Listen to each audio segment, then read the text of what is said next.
أعوذ بالله من الشيطان الرجيم. براءة من الله ورسوله إلى الذين عاهدتم من المشركين.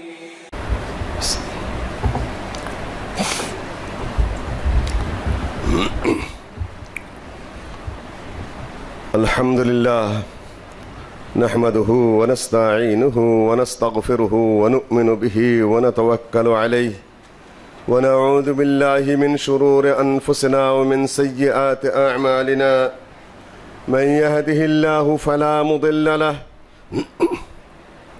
ومن يضلل فلا هادي له وأشهد أن لا إله إلا الله وحده لا شريك له وأشهد أن محمدًا عبده ورسوله أما بعد فإن خير الحديث كتاب الله وخير الهدي هدي محمد صلى الله عليه وسلم وشر الأمور محدثاتها وكل محدثة بدعة وكل بدعة ضلالة وكل ضلالة في النار أما بعد فأعوذ بالله من الشيطان الرجيم ما جعل الله من بحيرة ولا سائبة ولا وصيلة ولا حام ولكن الذين كفروا يفترون على الله الكذب وأكثرهم لا يعقلون. سورة المائدة آيات نمبر 107.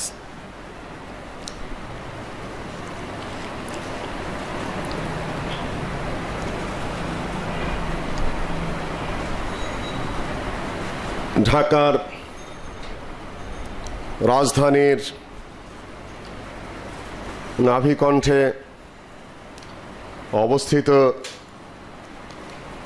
আল আমিন জামে মসজিদে উপস্থিত এবং আজকের এই খুতবা যারা শুনছেন সেই নারী ও পুরুষ মুসল্লিয়ানগণ,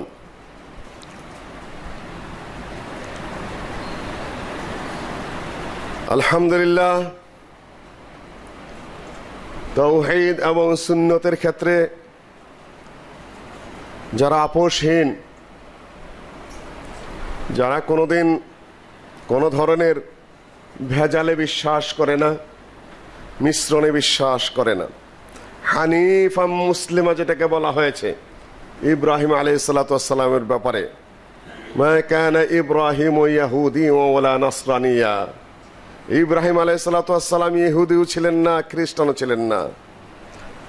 যদিও ইহুদিরা দাবি করে ইব্রাহিম আলাইহিস সালাতু ওয়াস সালাম তাদের পিতা, খ্রিস্টানরা দাবি করে তাদের পিতা, আমরাও বলে তিনি আমাদের পিতা। কোরআনও বলে মিল্লাতা আবিকুম ইব্রাহিম ওয়া মা জাআলা আলাইকুম ফিদ-দীন মিন হারাজ মিল্লাতা আবিকুম ইব্রাহিম ওয়া সাম্মাকুমুল মুসলিমিন। তোমাদের এই দিনের মধ্যে কোনো ধরনের কষ্টের কিছু রাখা হয়নি, সমস্যার কিছু রাখা হয়নি। ওয়া মা জাআলা আলাইকুম ফিদ-দীন মিন হারাজ মিল্লাতা আবিকুম ইব্রাহিম, তোমাদের পিতা ইব্রাহিমের নেশন জাতি। ওয়া সাম্মাকুমুল মুসলিমিন, তিনি তোমাদেরকে মুসলিম নাম রেখেছেন। যদিও আমরা মুসলিম আদমের যুগ থেকে, আদমও মুসলিম, সে ব্যাখ্যায় এই মুহূর্তে আমি যাচ্ছি না। কিন্তু ইহুদিরা বলে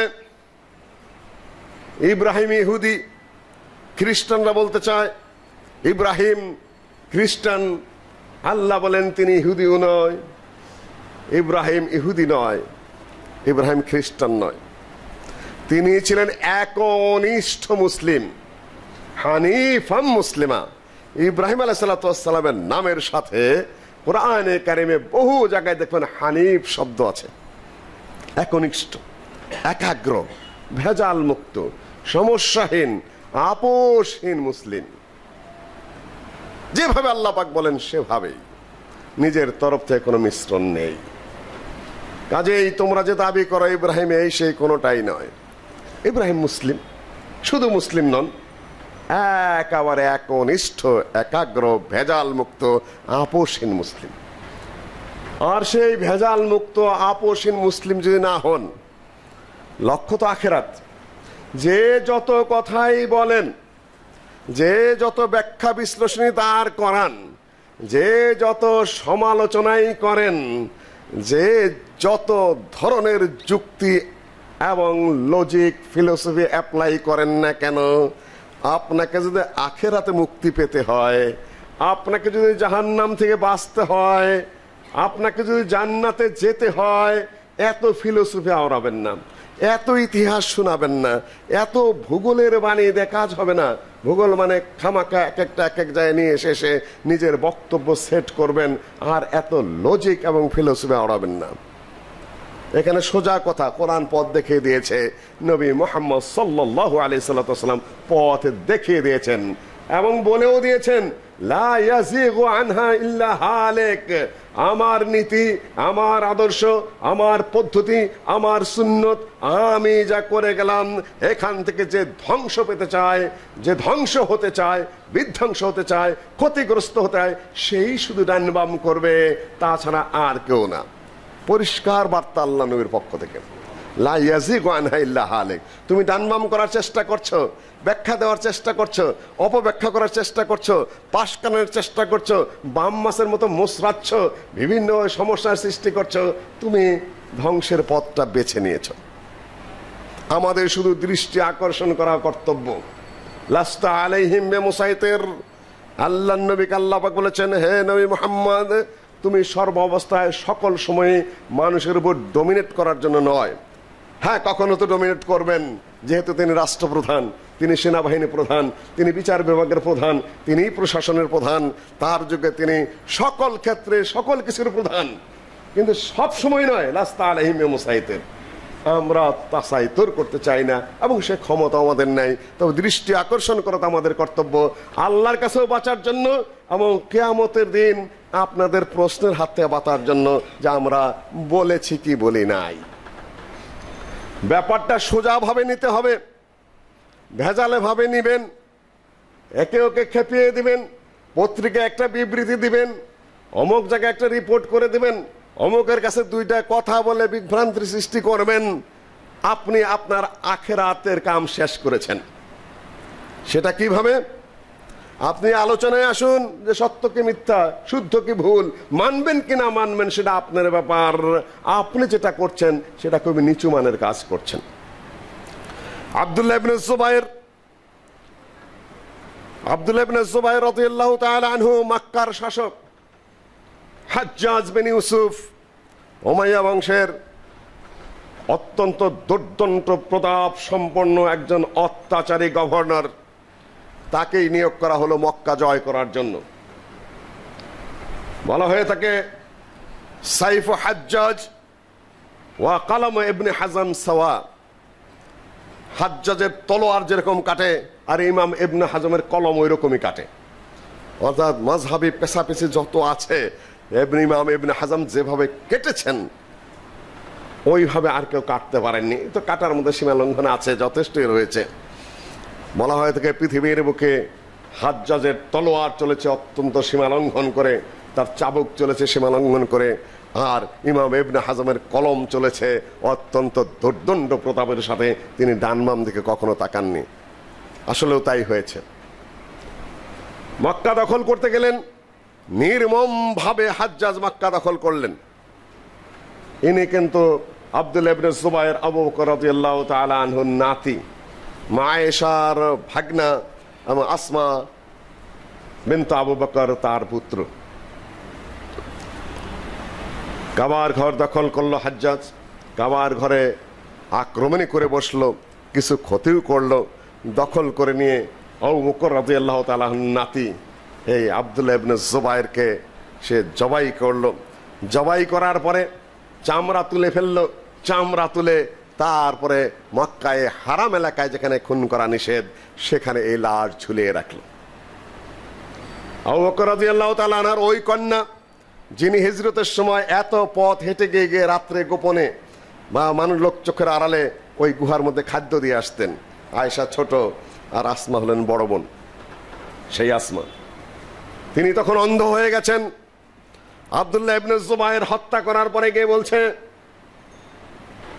যে এখন কেমন হলো আপনি এই ঘটনা শুনেছেন, যে আমি এই ঘটনা শুনেছি, তো এখন কেমন হলো আমি যে তাকে জবাই করে চামড়া তুললাম, যে জবাই করার পরে তো চামড়া তুলেছ তাই না, না আগেই তুলেছ? যে পরে তুলেছি। যে তাহলে তার কষ্ট পায় নাই, জবাই আগে করেছ, রক্ত পড়ে গেছে, রুহ বেড়ে গেছে, তারপরে চামড়া তুলেছ। জীবিত অবস্থায় যদি চামড়া তুলতে তাহলে কষ্টটা বেশি পেতে। এমন মা বা আল্লাহু আকবার, এমন দুঃসাহসী মা হাজ্জাজকে পাত্তাই দিচ্ছে না। কাবার ঘর দখল করে এসেছে, সেখানে অরাজকতার সৃষ্টি করেছে। তার নিজের ছেলে শাসক ছিলেন মক্কার, তাকে জবাই করে চামড়া ছুলিয়ে চলে এসেছে মাকে আবার কিছুটা আক্রমণ করার জন্য মৌখিকভাবে। তিনি বলছেন যে জবাই করার পরে যদি ছাগলের চামড়া তোলা হয়, ছাগলের কোনো কষ্ট হয় না, আমার ছেলেরও কোনো কষ্ট হয়নি। যে আমার প্রসঙ্গে আপনার মন্তব্য কি? আরো চেতে গেছে হাজ্জাজ, যে তোমার প্রসঙ্গে মন্তব্য হলো আফসাত্তা আখিরাতাকা বিদুনিয়াহু, কথা একটাই, আমার ছেলের দুনিয়া নষ্ট করতে এসে তুমি তোমার আখিরাতটা ধ্বংস করেছো। এক কথা। হাজ্জাজ আর কি জবাব দেবে? আমার ছেলের দুনিয়া নষ্ট করতে এসে তুমি তোমার আখিরাত ধ্বংস করেছ। যারা এই সকল কাজ করেন, আমাদের আলেম ওলামাদের সামান্য দুনিয়া নষ্ট করবেন, দুনিয়ার সামান্য ক্ষতি করবেন, কিন্তু মনে রাখবেন যে আখিরাত ধ্বংস করছেন, যেটা মূল লক্ষ্য। আমি দৃষ্টি আকর্ষণ করছি সৎ পথে ফিরে আসার জন্য। আখিরাত মূল লক্ষ্য। দুনিয়ার বুকে হয়তোবা অনেক কেরামতের কথা আপনারা বলবেন, এই করে এসেছি, অমুক হুজুরে আটকে আসছি, অমুকের বিরুদ্ধে একটা রিপোর্ট দিয়ে এসেছি, অমুকের বিরুদ্ধে পত্রিকায় বিবৃতি দিয়েছি, অমুকের ব্যাপারে প্রশাসনকে খেপিয়েছি। খুব করেছেন, খালি মরে দেখেন লক্ষ মানুষের মোনাজাত আপনাকে কিছু বাঁচাতে পারে কিনা। মানুষের সামান্য হক মেনে যদি যেয়ে থাকেন, মানুষের সম্মানের হক হোক, মানুষের নিশ্চয়তার হক হোক, মানুষের নিরাপত্তার হক হোক, মানুষের শান্তি স্বস্তির হক হোক, মানুষের মালের হক হোক, মানুষের জানের হক হোক, যে কোনো জিনিসের ক্ষতি করে কিয়ামতের মাঠে গেলে উঠে দেখেন কিভাবে সেটা পাহাড় হয়ে দাঁড়ায়। কাজে পৃথিবীর বুকে ইবাদুর রহমানিল্লাযিনা ইয়ামশুনা আলাল আরদি হাওনা ওয়া ইযা খাতাবাহুমুল জাহিলুনা ক্বালু সালামা। আল্লাহর সত্যিকার বান্দারা পৃথিবীর বুকে বিনয়ের সাথে চলে। ইয়ামশুনা আলাল আরদি হাওনা, বিনয়ের সাথে চলে। ওয়া ইযা খাতাবাহুমুল জাহিলুনা ক্বালু সালামা। জাহেলের দল যখন তাদের বিরুদ্ধে লেগে যায় তখন বলে সালাম, তুমি তোমার পথে চলো, আমি আমার পথে। والذين لا يشهدون الزور وإذا مروا باللغو مروا كراما। অনেকগুলা মুমিনের বিবরণ এসেছে সূরা ফুরকানে এবং সূরা লোকমানেও কিছু নসিহত এসেছে। মুমিনদের কিছু খাসলতের বর্ণনা করা আছে। আল্লাযিনা ইযা আনফাকু লাম ইউসরিফু ওয়া লাম ইয়াকতুরু ওয়া কানা বাইনা যালিকা কাওয়ামা। যারা খরচা করে, অপচয় করে না, কিপটামিও করে না, মাঝামাঝি অবস্থায় থাকে। আবার এখানে আছে ওয়া ইযা মাররু বিল লাগবি মাররু কিরামা। যখন বাজে লোকদের সম্মুখে চলে, দু একটা টিকা টিপ্পনি কাটে, তাদের সাথে ঝগড়া করতে যায় না, সালাম দিয়ে চলে যায়, আচ্ছা তোমাদের পথে হাঁটো। ওয়াল্লাযিনা লা ইয়াশহাদুনা যুর ওয়া ইযা মাররু বিল লাগবি মাররু কিরামা।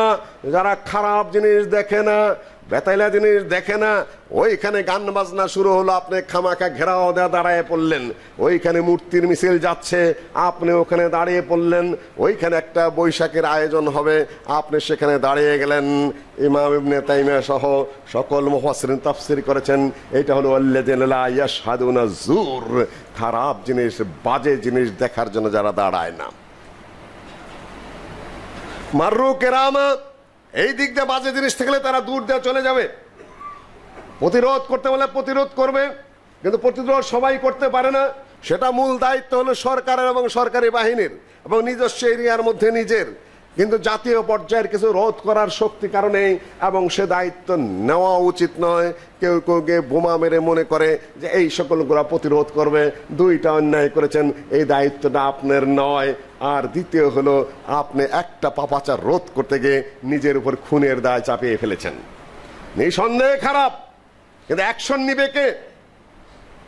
অ্যাকশন নিবে কে? আর অ্যাকশনের মাপমাত্রা কি? আপনি যে ডোজ দিচ্ছেন, আপনি তো ডাক্তার নন।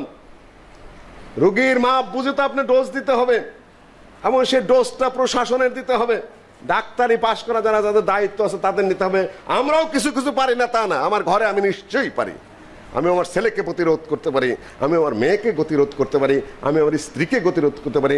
আমি যে সমাজে বসবাস করি এই মসজিদেও আমি দুই কথা বলতে পারি, আলহামদুলিল্লাহ, দৃষ্টি আকর্ষণ করতে পারি। এমনকি আমার যত স্নেহ করি যে কয়জনকে তার তুমি যাইও না হাত ধরে টানও দিতে পারে, সেটা তার এরিয়া বুঝে।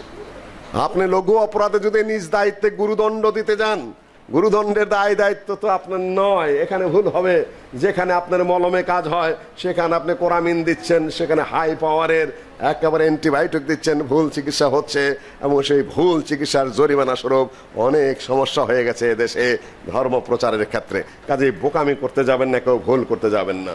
যুক্তিসঙ্গতভাবে ঐতিহাসিকভাবে কোরআন এবং হাদিসের দলিল হিসাবে আমরা শুধু দৃষ্টি আকর্ষণ করতে চাই সকলের ভালোর জন্য এবং মঙ্গলের জন্য।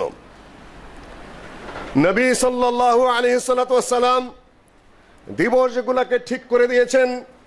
ওয়াযাক্কির ফাইন্না যিকরা তানফাউল মুমিনিন, ওয়াযাক্কির ফাইন্না যিকরা, হে নবী তুমি বারবার খেয়াল করে দাও, বারবার দৃষ্টি আকর্ষণ করো, বারবার ছড়িয়ে দাও গুরুত্বপূর্ণ কথা। আল্লাহর নবী 3 বার বলতেন, কোন কওম যখন যেতেন ইযা সাল্লামা সাল্লামা সালাসা, 3 বার সালাম দিতেন। ওয়াইদা হাদ্দাসা হাদ্দাসা সালাসা, একই জায়গায় আল্লাহর নবী যদি কোনো বিষয় গুরুত্বপূর্ণ মনে করতেন একই কথা 3 বারও বলতেন। সুতরাং আমরা বছরের বিভিন্ন সময়ে মুসলিম কওমকে, এদেশের মানুষগুলাকে কিছু বিষয়ে দৃষ্টি আকর্ষণ করে যায় যাতে ব্রেনে ঢুকে যায়, মনে মগজে সেটা প্রবেশ করে, মানুষ আত্মস্থ করতে পারে। নবী সাল্লাল্লাহু আলাইহি সাল্লাম মক্কা থেকে হিজরত করে মদিনায় আসলেন। হিজরত করার পরে দেখলেন যে মদিনাবাসীরা 2 দিন আনন্দ উল্লাস করে, খেলাধুলা করে। আল্লাহর নবী বলেন এটা কিসের?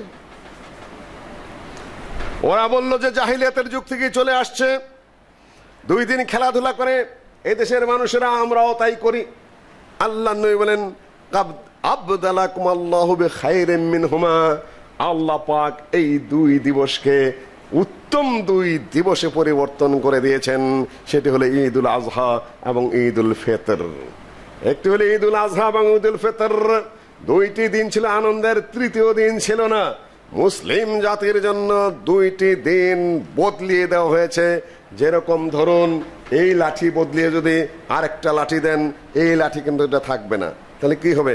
2টা হবে। বদলাইলে কটা থাকবে? 1টা। আর 2টাই যদি থাকে তাহলে হবে 2টা। আল্লাহ নবী বলেছেন 2টাই বদলিয়ে দিয়েছেন, 2টা বাতিল ফেলে দিয়েছেন আর 2টাই স্থাপন করেছেন। ওই যে 2টা ছিল দিন, সেই 2টাকে বাতিল করে দিয়ে 2টা দিন সেটেল করে দিয়েছেন। আগের 2টা বাতিল হয়ে গেছে, তার সাথে জুমার দিনকেও আল্লাহ নবী ঈদ হিসাবে স্বীকৃতি দিয়েছেন। এই 3 দিনের বাইরে যেটাই করতে যাবেন না কেন, সেটা যদি দিনই হয়, ধর্মীয় হয়, সরাসরি বেদাত।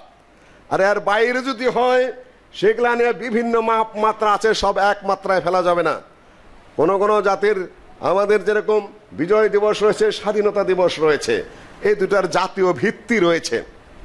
কতটুকু করবেন আনন্দ অনুষ্ঠান সেখানে ফতোয়া হবে, কিন্তু একদম এই নিয়ে কোনো কথাই বলা যাবে না, বেদাত হয়ে যাবে, শিরক হয়ে যাবে, কথাটা ঠিক নয়। এটা জাতির রক্তের সাথে, ব্রেনের সাথে, জাতির ইতিহাসের সাথে সম্পৃক্ত। এর একটা ভিত্তি আছে। পালন কিভাবে করবেন সেটা অন্য বিষয়, সেখানে ফতোয়ার বিষয় আছে, কিন্তু এটা আমরা গুলিয়ে ফেলি অনেক সময়। কিন্তু যদি বলি যে বৈশাখী খুব বড় একটা কিছু বিষয়, আমি বলবো এটা ঐতিহাসিকভাবে ভুল, বাস্তবেও ভুল, যুক্তিসঙ্গতভাবে ভুল, এর কোনো ভিত্তি নাই, অস্তিত্বহীন একটা কাজ, ভুয়া কাজ।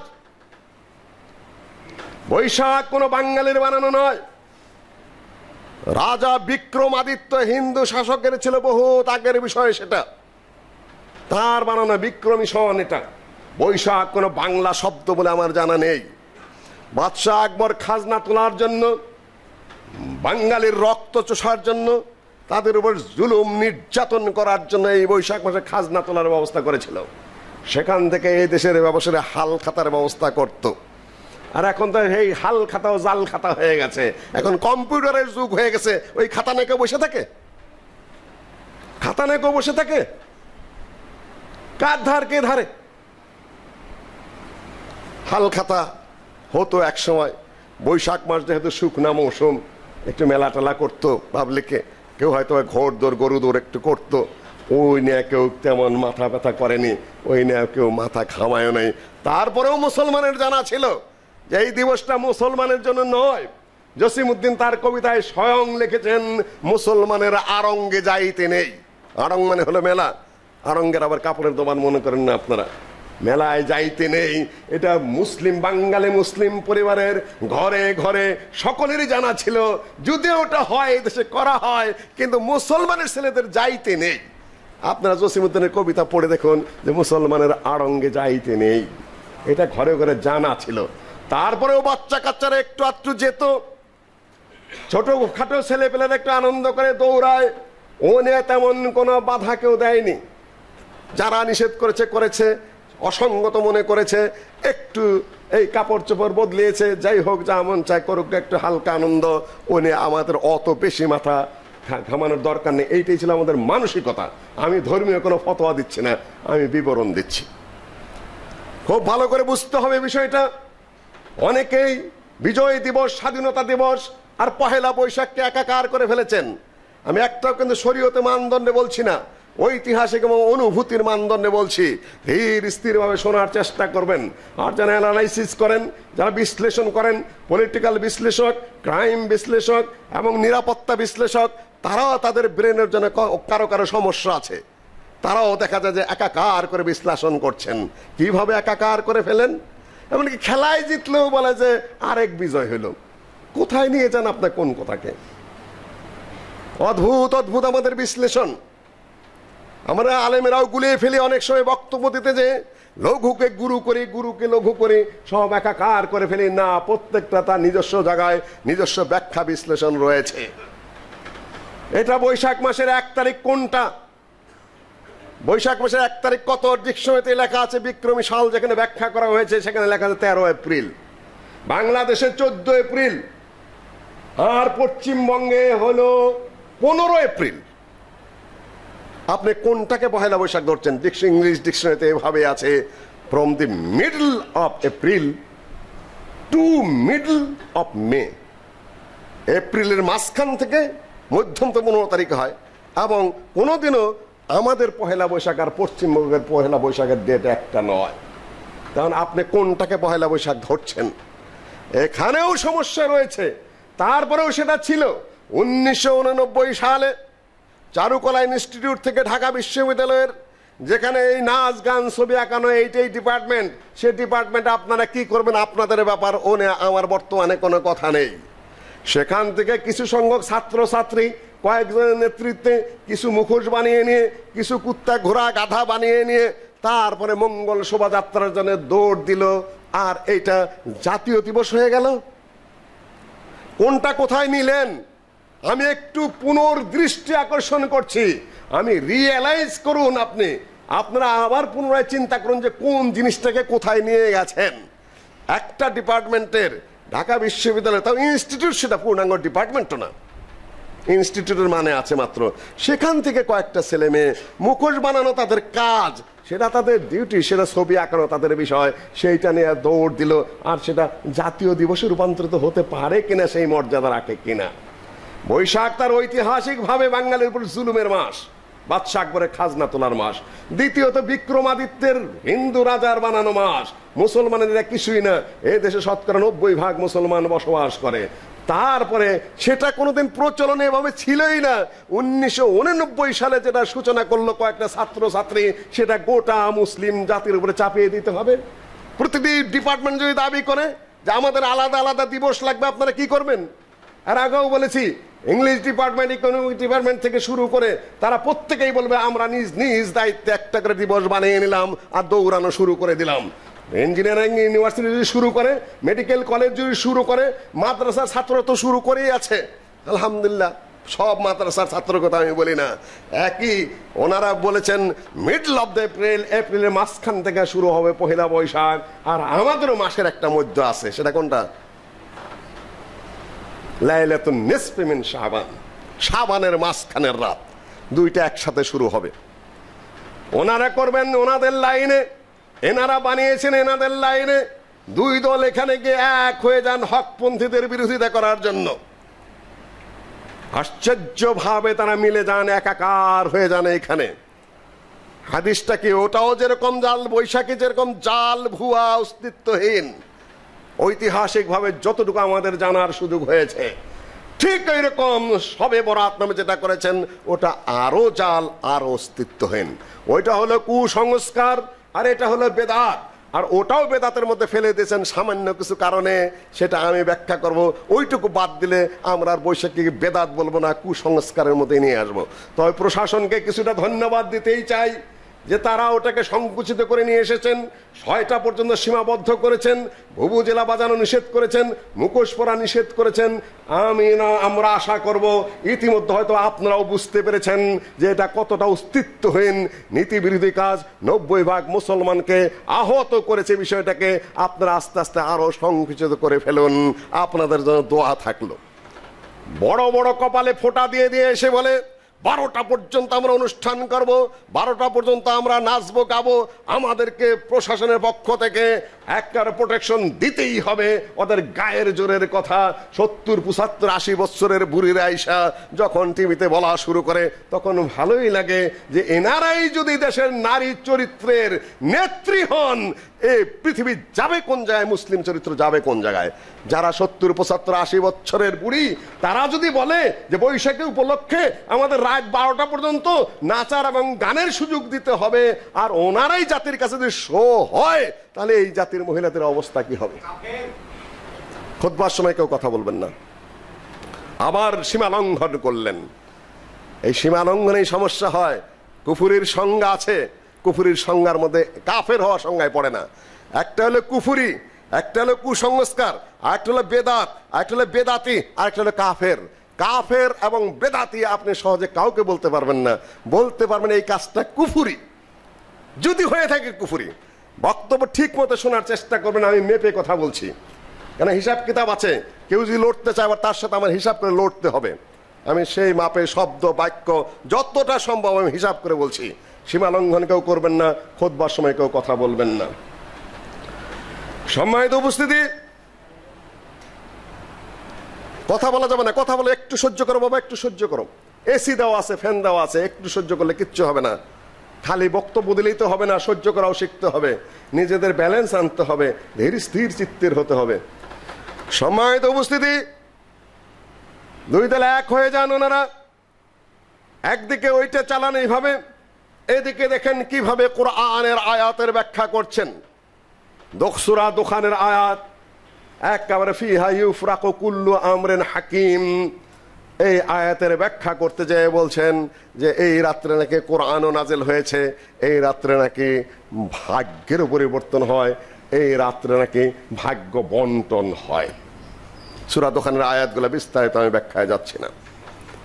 কোরআন অবতীর্ণ হয়েছে ইন্না আনজালনাহু ফি লাইলাতুল কদর। আল্লাহ পাক বলছেন আমরা নিঃসন্দেহে নিশ্চিত ভাবে আমরা কোরআনে কারীমকে অবতীর্ণ করেছি লাইলাতুল কদরে। বিসমিল্লাহির রহমানির রহিম। শাহরু রমাদান আল্লাযী উনজিলা ফীহিল কোরআন। রমাদান মাস এমন এক মাস যে মাসে কোরআন অবতীর্ণ হয়েছে। এখানে সেই কোরআনের কথা দ্বারা শুরু হয়েছে। লাইলাতুল কদর বলতে কদর অর্থ দুই অর্থ, একটি হলো সম্মানের রজনী, আর একটা হলো ভাগ্যের রজনী। ভাগ্য এখানে একেবারে ফিক্সড, যে সেটা লাউহে মাহফুজে লেখাই আছে। এখানে কিছু রিনিউ হয় মাত্র, পুনরায় যে এটা নির্ধারণ এভাবে নয়, কিছুটা রিনিউ হয়, সেটা আল্লাহর ইলমে আছে, সেটা আল্লাহর ইচ্ছা অনুযায়ী হয়। সেইটা আপনারা একেবারে লাভ দিয়ে জাম্পিং করে নিয়ে আসলেন একেবারে রমজান মাসের থেকে। কোথায়, কোন মাসে? শাবান মাসে।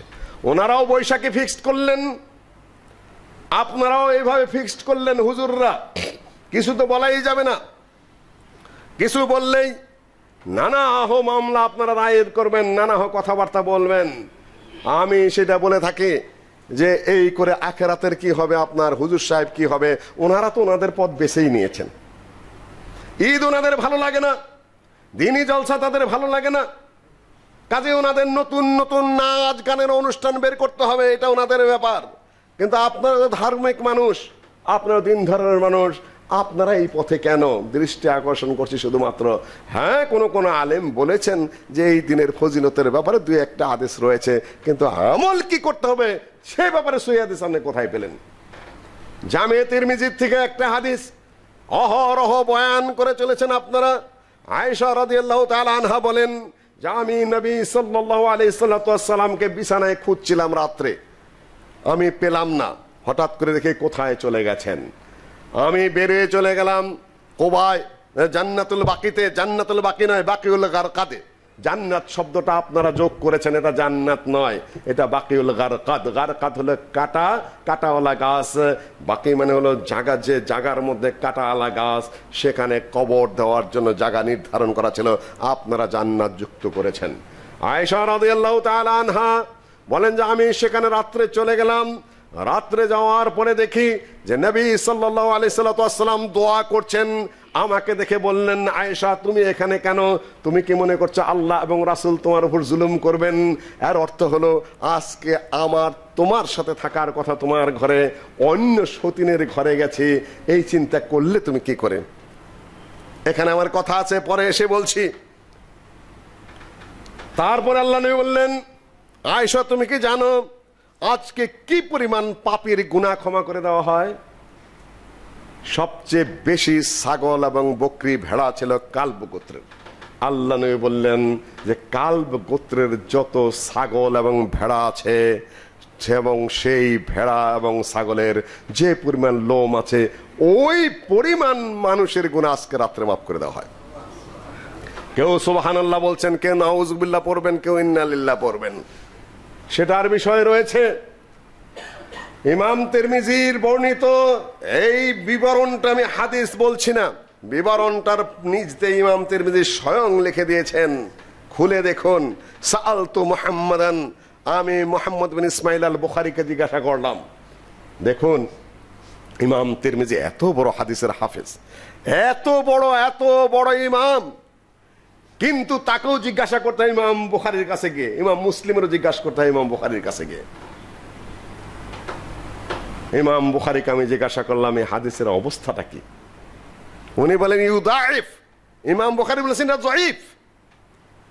কিভাবে জয়ীফ তাও বলে দিয়েছেন ওর নিচ দিয়েই যে সনদের দুই জায়গায় কাটা আছে, সনদটা চেঞ্জ না, সংযুক্ত না, বলেই চলেছেন।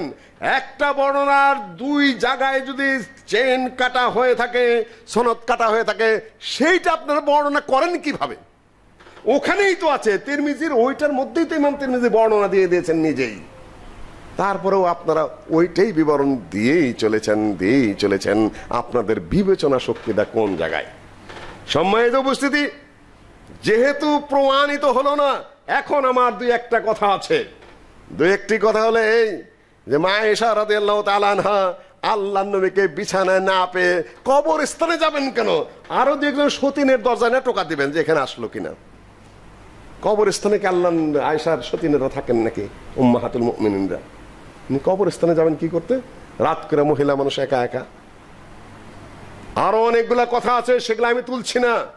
হাদিসের সনদ যদি ঠিক থাকে প্রশ্ন উত্থাপন করা বৈধ নয়, কিন্তু সনদ যেহেতু ঠিক নাই সেখানে প্রশ্ন উঠবে। সম্মানিত মুসল্লিয়ানগণ, এভাবেই ওনারা অনেক কিছু চালাবেন, আনুষ্ঠানিকতার সাথে আনুষ্ঠানিকতা যোগ করবেন। বাঙালি বড়ই আনুষ্ঠানিকতা প্রিয় অনুষ্ঠান, এবং ওনারা তো আরো বেশি। এখন ওনারা সন্ধ্যার সময় গোসল করে মাথার থেকে টপ টপ করে পানি পড়বে, তার সাথে সাথে গুনাগুলা ধুয়ে যাবে। ওই দিন সন্ধ্যার থেকে সারা রাত ব্যাপী ইবাদত করতে হবে, পরের দিন সিয়াম পালন করতে হবে, রাত্রে কবর জিয়ারত করতে হবে, আলোক সজ্জা করতে হবে। ভাই, এটা কি শুধু আহলে হাদিসদের কথা? এগুলা যে বৈধ নয়, এটা কি শুধুমাত্র আহলে হাদিসদের কথা নাকি? পরের দিন সিয়াম নিয়ে কথা আছে, কিন্তু আলোক সজ্জা করা যে না জায়েজ, রাত্রে যে কোনো ইবাদত নেই, সালাতুর রাগায়েব নাম দিয়েছেন, এগুলা যে নিষিদ্ধ, এগুলা তো হানাফি মযহাবেও নিষিদ্ধ। আপনি খুলে দেখুন মিশকাতের সারা মোল্লা আলী কারি হানাফির বিস্তারিত বিবরণ দিয়েছেন শবে বরাতের উপরে। এই মিশকাতের সরা করতে গিয়ে কখন শুরু হলো, অগ্নি পূজকদের দেখা দেখি ইরানের এই শবে বরাতের রাত্রে এগুলা শুরু হয়ে গেল। এটা আবার 8ম হিজরিতে 800 হিজরিতে এটা আবার বন্ধ হয়ে গেছে ফিলিস্তিন এলাকার থেকে। রাত্রে কিভাবে হালুয়া বন্টন হলো, মোল্লা আলী কারি হানাফি যদি বিবরণ না দিতেন আমরা এত বিস্তারিত বিবরণ জানতে পারতাম না। আপনারা জোরালো ভাবে নিষেধ করেন না কেন? জোরালো ভাবে নিষেধ করেন না কেন? আরো আমরা 2-4টা সত্য কথা বলি বলে আমাদের বিরুদ্ধে আপনাদের খালি প্রচারণা। শিরকের বিরুদ্ধে, বেদাতের বিরুদ্ধে, কুসংস্কারের বিরুদ্ধে তো আমাদের কণ্ঠ এক হয়ে যাওয়া দরকার।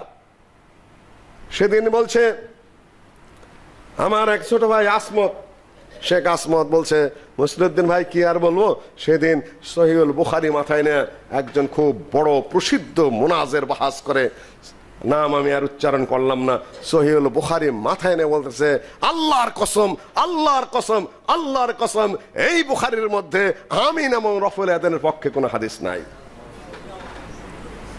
আমি বললাম ও ঠিক বলেছে। ও বলছে যে মুসলিম তুমি এটা বললে ঠিক বলছে, ঠিকই বলছে। আমাদের দেশে যে সহিহুল বুখারী পড়ানো হয় সেটা 2 খণ্ডে বিভক্ত। প্রথম খণ্ড, দ্বিতীয় খণ্ড আছে। আমিন রফুল ইয়াদাইন ইমানের মাসালা যত, হজের মাসালা যত সব প্রথম খণ্ডে। ও আহম্মক না, ও চতুরে দ্বিতীয় খণ্ড মাথায় নিছে পাবলিককে বেউকুফ বানানোর জন্য। এত বড় পাজির পাজি, নাম বলে চিনে ফেলবেন। ইন্টারনেটে বহুত মুনাজারা। কি বুদ্ধি মাথার মধ্যে! আল্লাহকে কি দিয়ে ধোকা দিবি রে আল্লাহর বান্দা? আল্লাহকে কি দিয়ে ধোকা দিবি? পাবলিকের তো বেউকুফ বানাইলি। আমরা যদি বলি যে বুখারীর মধ্যে আছে, এর মধ্যে আছে, খুইলা তো পাবো না, তখন বলবে এটা দ্বিতীয় খণ্ড, কিছু মনে করবেন না। আসমতরে বললাম যে ঠিকই বলেছে, ও যেটা মাথায় নিছে ওর প্রথম খণ্ড না, ওটা দ্বিতীয় খণ্ড মাথায় নিছে। চালাকি, চুত্রামি, বুদ্ধি, যুক্তি কত ভাবে যে অ্যাপ্লাই করে আপনারা চিন্তা করে সারতে পারবেন না। হুজুরা ওই সকল কর্মকাণ্ড করে, আল্লাহ ওদেরকে মাফ করুন। ওনারা আবার এক হয়ে যায় ভুল কর্মকাণ্ডে। আকুল কলেজ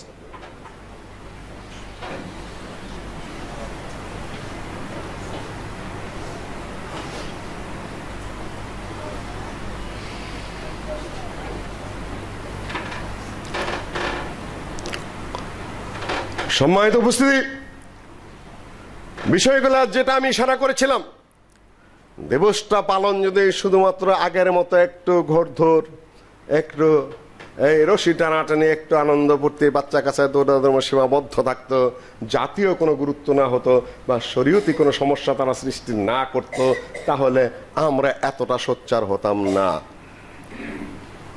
কত পাপী তো আছে, পাপাচারে যারা করতে চায় তারা পাপাচার তার জায়গায় করবে, আমাদের দৃষ্টি আকর্ষণ। কিন্তু আমাদের যেখানে লেগেছে সে পয়েন্টটা সরকারের বুঝতে হবে, পয়েন্টটা প্রশাসনের বুঝতে হবে। আমরা তো ক্ষত বিক্ষত হয়েছি, আমরা তো আহত হয়েছি। একতরফা তো আনন্দের সুযোগ দেবেন, আমাদের বেদনাটা তো আপনাদের বুঝতে হবে, অনুভব করতে হবে।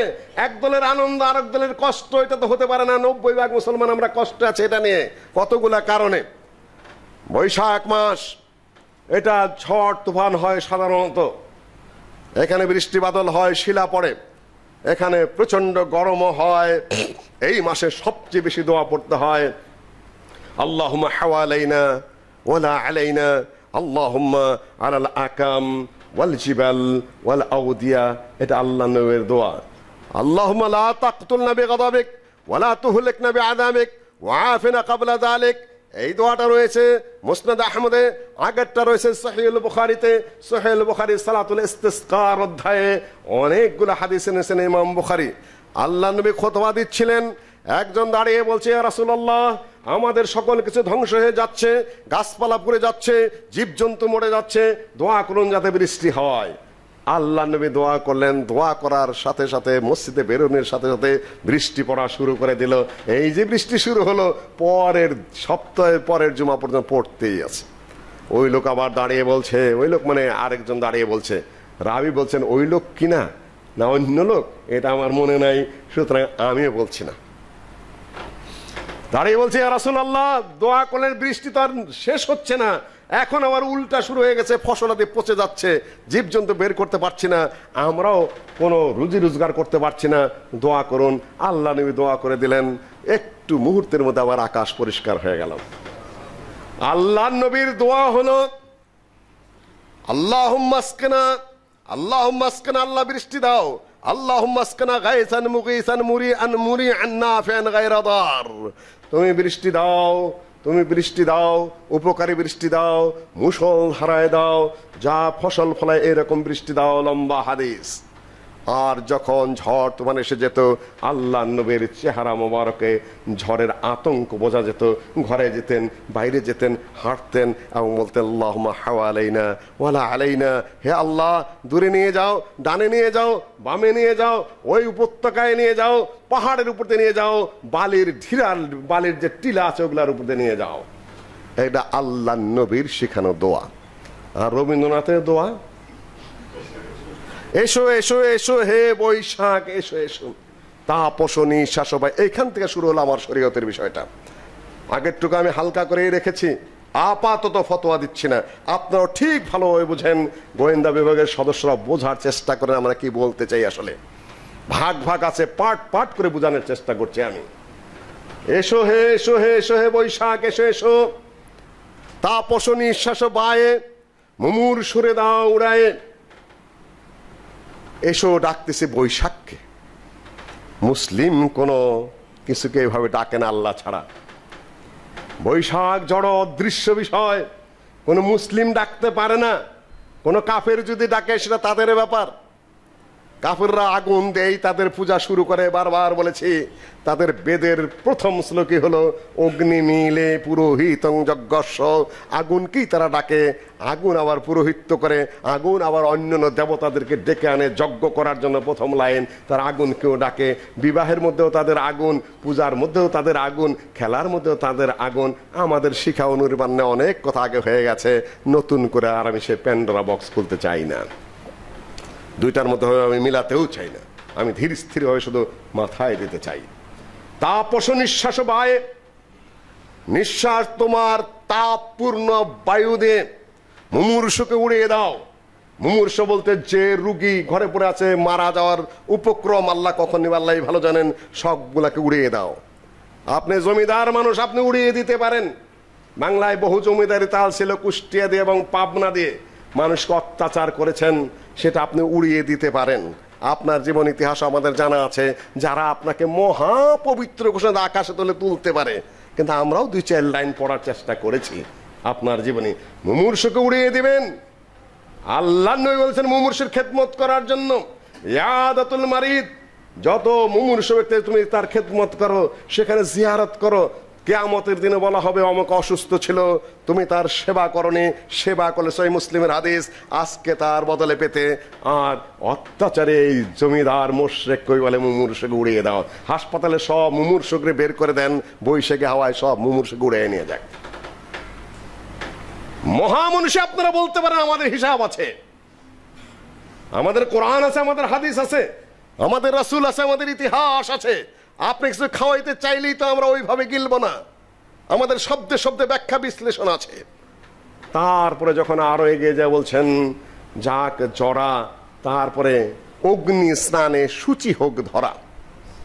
আগুনের স্নানে আগুন দিয়ে স্নান করে তারপরে এই ধরা, এই পৃথিবী শুচি হোক, মানে পবিত্র হোক। মুসলমানের পৃথিবী আগুন দেওয়া শুচি হয় না, ওটা হিন্দুদের হয়, মুশরিকদের হয়, অগ্নি পূজকদের হয়।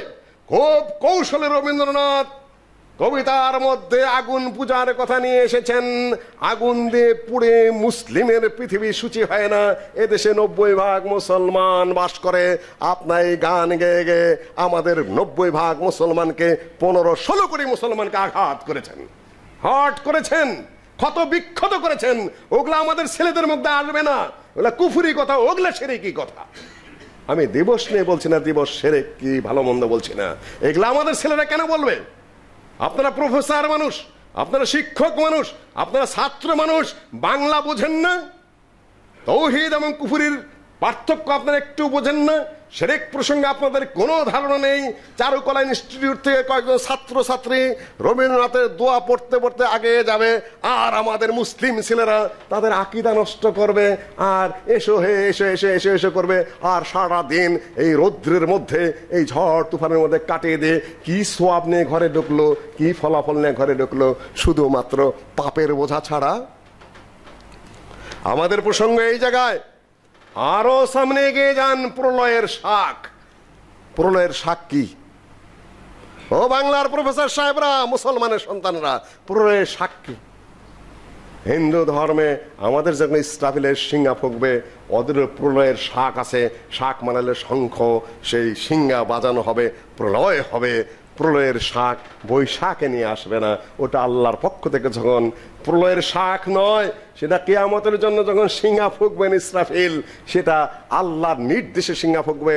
জীবনে তাকে সৃষ্টির পর থেকে সেই যে সিংহা হাতে আরশের দিকে তাকিয়ে আছে, সে জীবনের প্রথম থেকে সৃষ্টি থেকে এই পর্যন্ত একটা পলকও ফেলেনি, অপলক নেত্রে আরশের দিকে তাকিয়ে আছে কখন নির্দেশ দেওয়া হয় ফুৎকার দেওয়ার জন্য, যেন একটু বিলম্ব না হয়। ইসরাফিল নাম ধরে এসেছে, রব্বে ইসরাফিল এসেছে।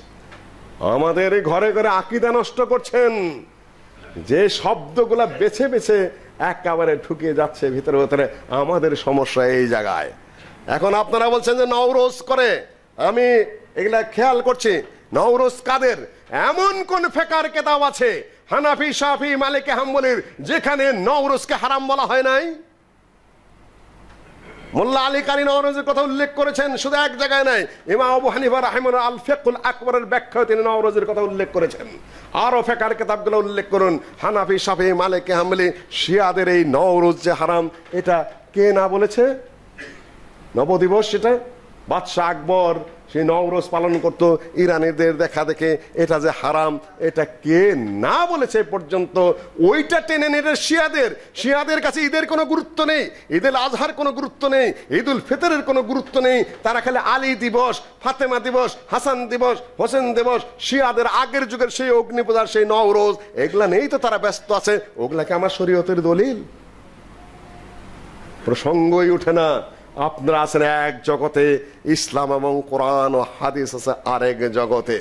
ইমাম ইবনে তাইমিয়ার কথা এর আগেও বলেছি, আজকে শুধু খেয়াল করে দিলাম। প্রায় 1000 পৃষ্ঠার উপরে এর উপর লিখেছেন ইকতিদাউস সিরাতাল মুস্তাকিম। যাদের পড়ার সাধ্য তারা পড়ে নেবেন। দুই একটা দলিল। অন্যের দেখা দেখে আপনি যা করবেন, আপনি তাদের অন্তর্গত হবেন।